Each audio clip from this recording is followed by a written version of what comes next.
These are things that are over 100 years old. They would have been carried across the Atlantic Ocean in some of people's pockets because they couldn't carry, their kids, the cow and the crop, but they could bring seeds over. And so these varieties have come from the old world.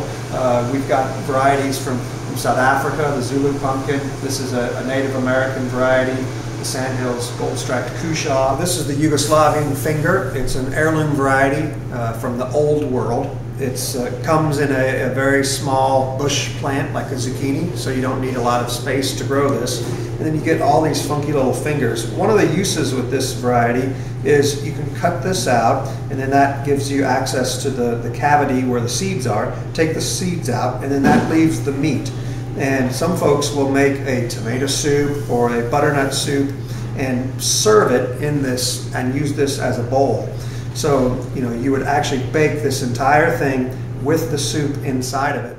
Tomato varieties are falling off the face of the planet because smaller seed companies are either going out of business or offering fewer and fewer varieties of seed because of the big influx of GMOs and these larger companies producing the super new variety of squash or pumpkin or whatever it is. Here we have the Italian heirloom, the Tromboncino squash. This is a squash grown all over mainland Europe, especially Italy, and it's grown to eat, just like you use a potato. Squash can be baked, boiled, fried, pureed, anything you want.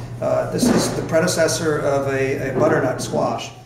And so I've had the opportunity many times over to go into the countryside, find their little plot or their little garden plot, and then get introduced to the variety that they offer, be able to talk to them about how it grows, where it grows, how long they've had it, what to do with it, and then ultimately getting that seed back in our hands here in the United States, and then being able to throw that into our isolation growers' hands to proliferate that variety.